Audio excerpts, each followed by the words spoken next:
अविरल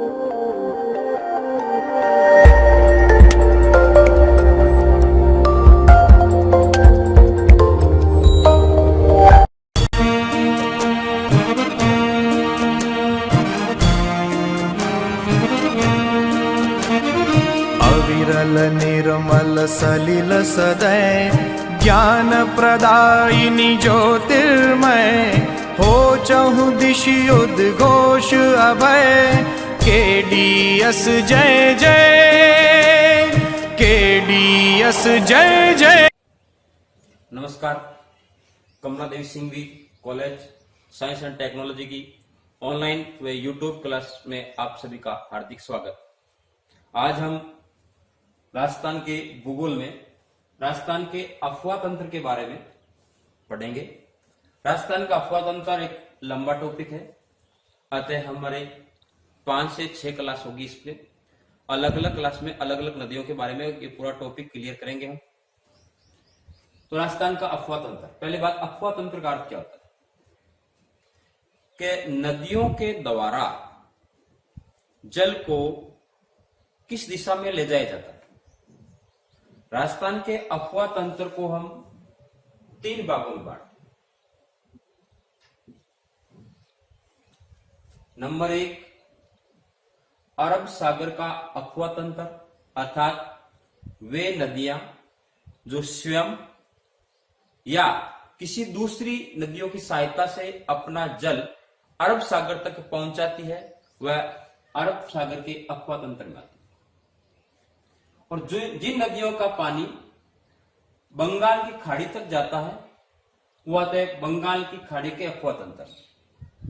और जिन नदियों का पानी न किसी सागर या समुद्र में नहीं जाता है, अपने अपवाहित क्षेत्र में ही कहीं ना कहीं वो विलुप्त हो जाती है या किसी बड़ी झील में समाहित हो जाती है, वो आती है अंतः प्रवाह क्षेत्र। तो राजस्थान में जो ये अफवाह तंत्र है, इसमें जो संपूर्ण अफवाह तंत्र का 17% भाग है या 17.1% भाग है, वो आता है अरब सागर के अंतर्गत। बंगाल की खाड़ी के अफवाह तंत्र के अंतर्गत आता है 23%, अर्थात दोनों का होता है 40%। शेष 60% भाग है वो है अंतः प्रवाह क्षेत्र के अंतर्गत। अर्थात पहला क्वेश्चन, राजस्थान के अफवाह तंत्र को कितने भागों में बांटा जाता है? उत्तर है 3। निम्न में से राजस्थान का सबसे बड़ा अफवाह तंत्र कौन सा है? तो अंतः प्रवाह क्षेत्र सबसे बड़ा क्षेत्र। अब अफवाह तंत्र का ये विभाजन है वो किस प्रकार है? तो सबसे बड़ा होने का कारण क्या है? राजस्थान का अधिकांश भाग मरुस्थलीय है। नंबर 2, राजस्थान में की अधिकांश नदियां हैं वो बरसाती नदियां हैं, मौसम के अनुसार बहती है। 2 ही नदियां हैं जो कि वर्ष पर बहती है, एक चंबल नदी और एक बनास नदी, जिसे 12 मास नदियां कहते हैं। बाकी सभी मौसमी नदियां हैं, मौसम के आधार पर बहती है और वो कहीं ना कुछ अधिकांश नदियां विलुप्त हो जाती है। जल विभाजक रेखा, अरावली पर्वतमाला राजस्थान का ही नहीं अपितु संपूर्ण भारत में जल विभाजक या महान जल विभाजक का काम करती है। एक प्रश्न होता है कि राजस्थान में अरावली पर्वतमाला की स्थिति किस दिशा से किस दिशा की ओर है? तो ये दक्षिणी पश्चिम से उत्तर पूर्व की ओर। इस अरावली पर्वतमाला के पूर्वी क्षेत्र से या पूर्वी भाग से जितनी भी नदियां निकलती है वो सभी नदियां हैं वो बंगाल की खाड़ी के अफवाह तंत्र का भाग है। इसके दूसरी ओर इधर से यदि कोई नदी निकलती है तो वो है अरब सागर की, या कुछ नदियां ऐसी जो विलुप्त हो जाती है। तो सबसे बड़ा जल विभाजक का काम करती है वो है अरावली पर्वतमाला। तो जल विभाजक रेखा है अरावली पर्वतमाला। 3 भाग है, कौन कौन से? आगे तीनों अफवाह तंत्र को हम अलग अलग भागों में पढ़ेंगे। इनमें से जो अरब सागर का अफवाह तंत्र है इसको भी हम 2 क्लास में पूरा करेंगे। तो अरब सागर के अफवाह तंत्र में हम देखते हैं कि अरब सागरीय अफवाह तंत्र की प्रमुख नदियां कौन कौन सी। तो उनमें से 4 प्रमुख नदियां हैं, लूनी नदी, पश्चिमी बनास नदी, साबरमती और मही। और इनकी बहुत सारी सहायक नदियां हैं, सोम है, जाखम है, मीठी है, खारी है, सुगली है, इन सभी नदियों को हमें याद करना पड़ता है, क्योंकि प्रश्न पूछा जाता है निम्न में से कौन सी नदी है वो अरब सागर अफवाह तंत्र का भाग नहीं है। तो उनमें से 3 तो दिया जाएगा, एक है वो या तो अंत्य प्रवाह की नदी दी जाएगी या बंगाल की खाड़ी का अफवाह तंत्र, उनमें से एक अलग छांटना होता है। तो नदियों के नाम याद करने के लिए एक ट्रिक देते हैं हम, एक ही लिखते हैं,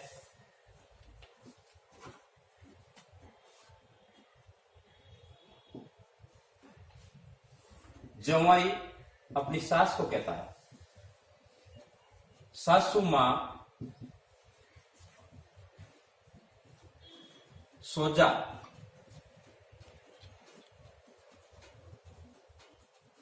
पश्चिमी लू लग जाएगी।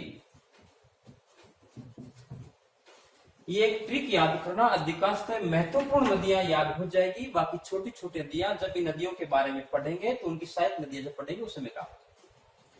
जवाई नदी जो कि लूनी नदी की एक सहायक नदी है। सा से यहां नदी बनती है साबरमती। ध्यान रखना, साबरमती नदी है वो एक महत्वपूर्ण राजस्थान की नदी ने होकर गुजरात के उद्गम क्षेत्र उसका उदयपुर आस्थान है, जब ये लूनी नदी को सागरमती कहते हैं। सागरमती और साबरमती में अंतर है। सु का मतलब है सुकड़ी, सुकड़ी, यह भी लूनी नदी की सहायक नदी है। माह का होता है माही। सो का मतलब होता है सोम, जो कि उदयपुर से निकलती है और माही की एक सहायक नदी है। और जा का मतलब होता है जाखम, जो कि सोम, माही और जाखम त्रिवेणी संगम बनाते हैं।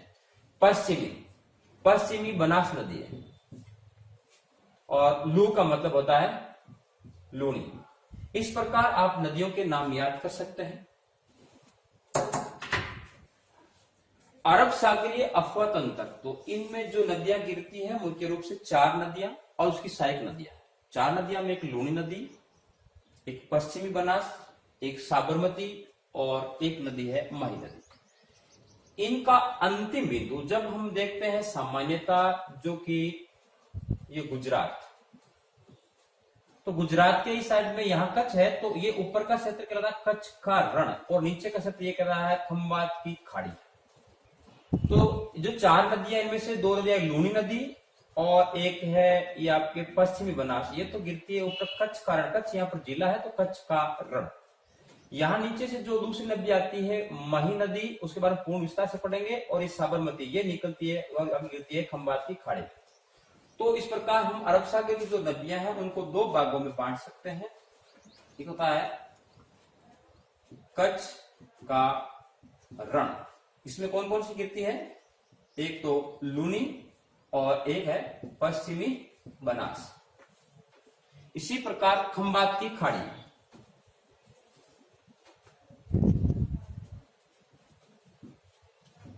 खंबात की खाड़ी में 2 नदियां गिरती है। इसमें एक तो है माही और एक है साबरमती। ये दो नदियां याद रखनी पड़ेगी। अब ये 2 प्रश्न अपना 3-4 प्रश्न अपने आप हो गया। लूनी नदी अंत में कहां पर मिलती है, तो कच्छ के रण में मिलती है। पश्चिम बनास भी कच्छ के रण में मिलती है। खंबात की खाड़ी में कौन कौन सी मिलती है, तो माही और साबरमती मिलती है। चारों नदियों में सबसे पहले पढ़ते हैं हम माही नदी के बारे में। माही नदी के बारे में जब पढ़ते हैं तो सबसे पहले हमें दक्षिणी राजस्थान का कुछ हिस्सा याद होना जरूरी है।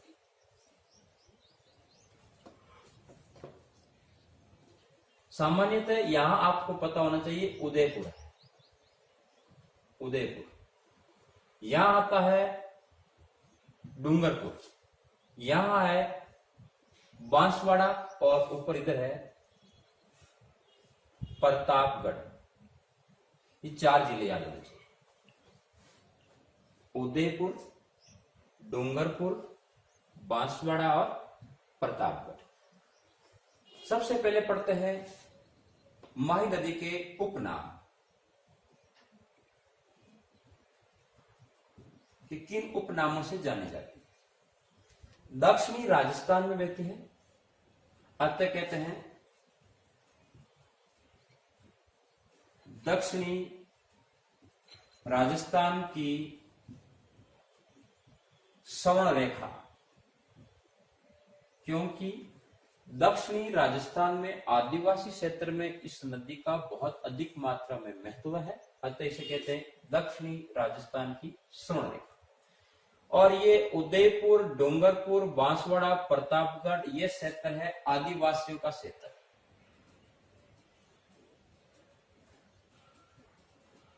अतः इसे कहते हैं आदिवासियों की गंगा। और इसको ये इस नाम से पुकारते हैं आदिवासियों की स्वर्ण रेखा। तो दक्षिणी राजस्थान की स्वर्ण रेखा, आदिवासियों की गंगा या आदिवासियों की स्वर्ण रेखा, यह क्षेत्र डूंगरपुर और बांसवाड़ा का क्षेत्र कहलाता है बागड़। अतः इसे कहते हैं बागड़ की गंगा। प्रतापगढ़ और बांसवाड़ा, यहाँ का प्रतापगढ़ का अधिकांश क्षेत्र, कुछ बांसवाड़ा का क्षेत्र, यहाँ का क्षेत्र कहलाता है कांडल। अतः इसे कहते हैं कांडल की गंगा।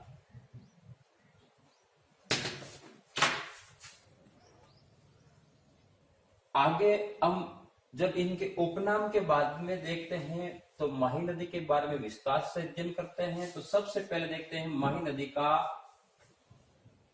उद्गम स्थान, उद्गम स्थल। राजस्थान के इस साइड में ये एमपी,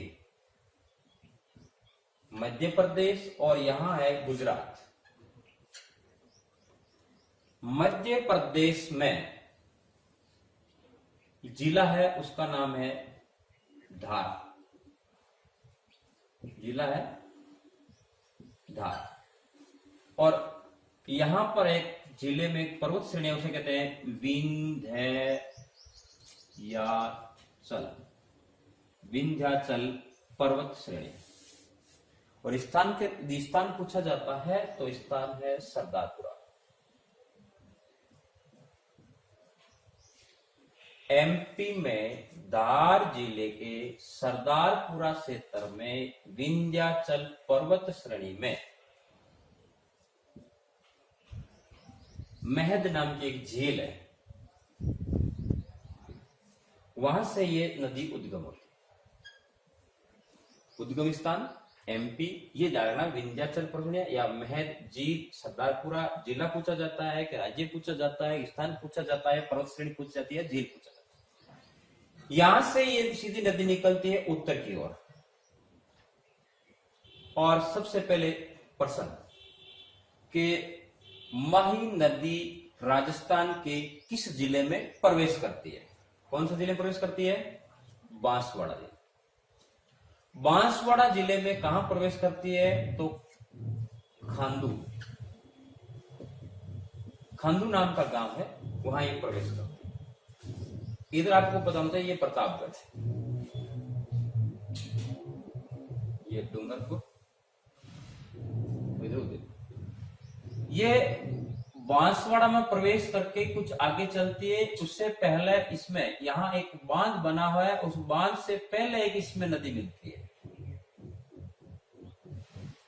ईरा नदी। प्रश्न है इस बांध का नाम माही बजाज सागर बांध। माही परियोजना है वो गुजरात और राजस्थान की संयुक्त परियोजना है। इसमें एक बांध राजस्थान में बना है, उसका नाम है माही बजाज सागर बांध। प्रश्न पूछा जाता है माही परियोजना या माही परियोजना के तहत माही बजाज सागर बांध राजस्थान के किस जिले में, कहां पर है? बांसवाड़ा। प्रश्न है बांसवाड़ा में इस बजाज या इस बांध से पहले कौन सी नदी मिलती है? तो एकमात्र नदी मिलती है, वो कौन सी नदी है? हीरा। इस बांध के बाद, इस बांध के साथ एक और बांध भी बना हुआ है, सामान्यतः उसको कम ही पूछा जाता है, कागजी बांध, जो कि इस बांध में जलापूर्ति का काम करता है। इसके बाद ये नदी जब आगे चलती है तो प्रतापगढ़ की और बांसवाड़ा की सीमा के सारे सारे चलती है। तो यहाँ पर प्रतापगढ़ और बांसवाड़ा दोनों जिलों के 56 गांवों का एक समूह या कुछ जगह दिया 56 नालों का समूह, जिसे कहते हैं 56 का मैदान। प्रश्न पूछा जाता है 56 का मैदान अफवाह क्षेत्र है, वो किस नदी का भाग है? तो मही नदी का भाग। 56 का मैदान कहां है? तो प्रतापगढ़ और बांसवाड़ा। ये नदी आगे चल करके वापिस दक्षिण की ओर मुड़ जाती है और यहां पर डूंगरपुर और बांसवाड़ा की प्राकृतिक सीमा बनाती है। तो प्रश्न पूछा जाता है कौन सी नदी है जो डूंगरपुर और बांसवाड़ा की प्राकृतिक सीमा बनाती है? उत्तर होता है मही नदी।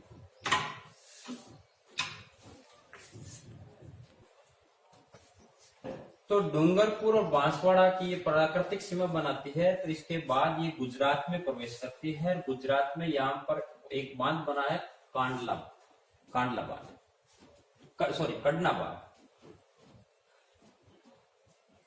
काडना बांध ऐसा कुछ नाम है। तो अब देखते हैं इसकी सहायक नदियां। उससे पहले हम इसकी सामान्य जानकारी प्राप्त करते हैं। प्रश्न पूछा जाता है कौन सी नदी है जो कि राजस्थान में दक्षिण से प्रवेश करती है और दक्षिण से निकल जाती है? तो माही नदी राजस्थान के दक्षिणी भाग से प्रवेश करती है और इस प्रकार बहते हुए दक्षिण में वापस निकल जाती है। तो एक प्रश्न के लिए कौन सी नदी दक्षिण से प्रवेश करती है और दक्षिण से निकल जाती है? एक प्रश्न। ये यहाँ पर राजस्थान के दक्षिणी जिला, यहाँ ये जो डूंगरपुर है उसका दक्षिणी भाग और बांसवाड़ा के मध्य से निकलती है कर्क रेखा। तो राजस्थान क्या भारत की एकमात्र नदी जो कि कर्क रेखा को 2 बार पार करती है? तो प्रश्न है कर्क रेखा को 2 बार पार करने वाली नदी का नाम।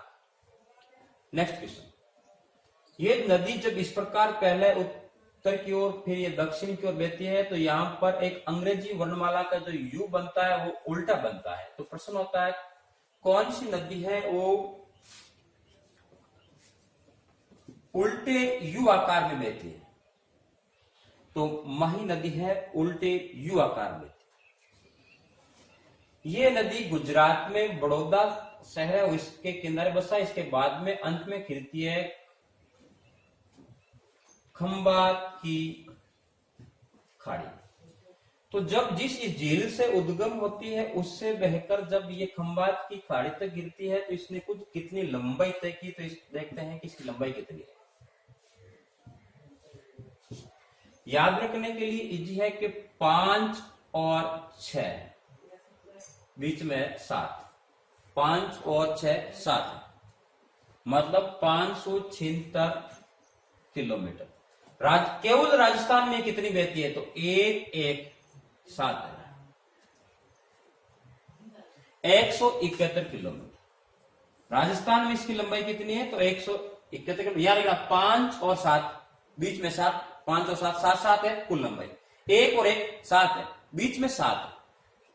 तो दोनों की कुल लंबाई कितनी है और राजस्थान में इसकी कितनी लंबाई?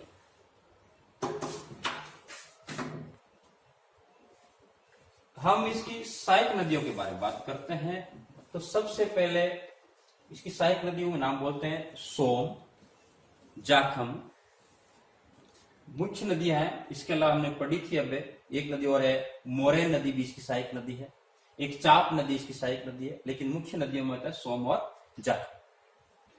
सोम नदी यहां ऊपर उदयपुर है, तो उदयपुर में यहां ऋषभ देव, उदयपुर में ऋषभ देव से ये नदी निकलती है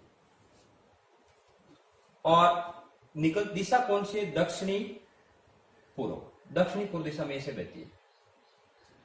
और बहने के बाद ध्यान रखना ये नदी बनाती है उदयपुर और डूंगरपुर के बीच में प्राकृतिक सीमा। तो कौन सी नदी है वो डूंगरपुर और उदयपुर के बीच में प्राकृतिक सीमा बनाती है? तो होती है सोम नदी। इसके बाद ये उदयपुर में उदयपुर के बाद में यदि डूंगरपुर में ये मिल जाती है महिम, और यहां पर एक धाम बनती है, उसका नाम है वेणेश्वर, वेणेश्वर धाम। इधर प्रतापगढ़ के छोटी सादड़ी,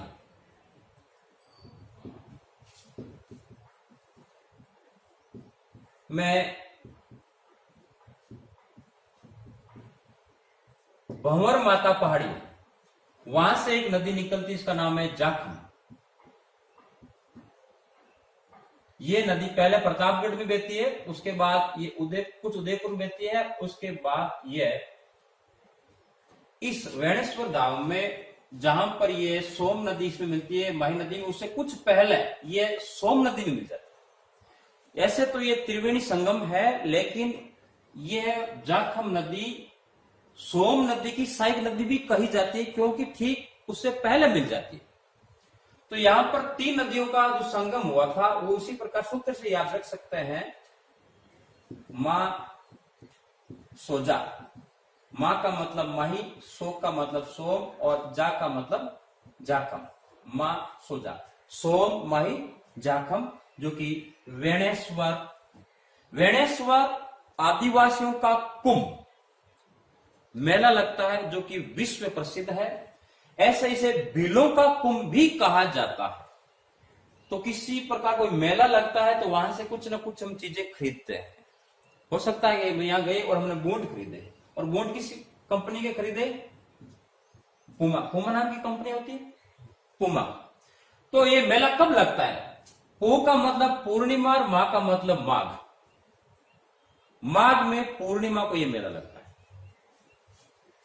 यहां ये भारत का या विश्व का एकमात्र क्षेत्र है जहां पर खंडित शिवलिंग की पूजा होती है, जहां पर खंडित शिवलिंग की पूजा होती है। और ये स्थान है वैसे नवा टापरा, नवा का मतलब नुआ या नया, टापरा का मतलब घर, नवा टापरा स्थान है जहां पर वेणेश्वर धाम का ये मेला लगता है। इन 2 नदियों के अलावा ये 3 नदियां हो गई, एक तो यहां से हुई थी, एक 2 नंबर और 3 नंबर। अब 2 नदियां और, जिसमें एक नदी आपको पता, चप्पा। ये नदी है बांसवाड़ा से निकलती है और यहां इसमें मिल जाती है। एक नदी है वो डूंगरपुर की पहाड़ियों से निकलती है और यहां मिलती है, उसका नाम है मोरे और मोरे। ये नदी कहां पर मिलती है? ये नदी मिलती है गलियाकोट में।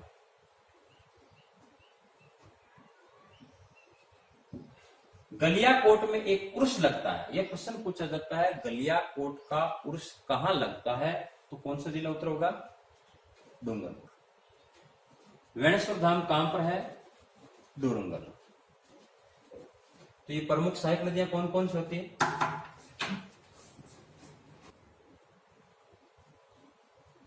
हाँ, ये जो महत्वपूर्ण नदी थी, इसकी सहायक नदियां, इसमें एक अनास सहायक नदी है यहां से, जो कि वेणेश्वर धाम से, जो विंध्याचल परसणी से निकलती है, लेकिन ये राजस्थान के बांसवाड़ा में प्रवेश करती है, और यहाँ पर जैसे गुजरात में प्रवेश करती है, ठीक पहले ये इसमें समाहित हो जाती है।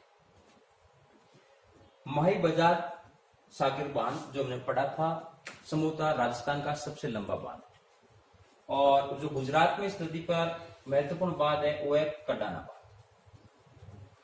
अब माही के अलावा 2 अन्य नदियां जो कि अरब सागर के अफवाह तंत्र का भाग है, उससे छोटे छोटे प्रश्न बनते हैं, 2-3 प्रश्न ही बनते हैं। एक तो है साबरमती,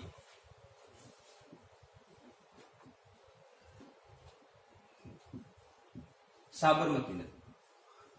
प्रश्न पूछा जाता है कि कौन सी नदी जिसका उद्गम क्षेत्र राजस्थान है और वो गुजरात की महत्वपूर्ण नदी है? तो उत्तर होता है साबरमती। दूसरा, गुजरात की महत्वपूर्ण नदी लेकिन उद्गम क्षेत्र जो राजस्थान है, तो उसका जिला कौन सा है? तो राजस्थान के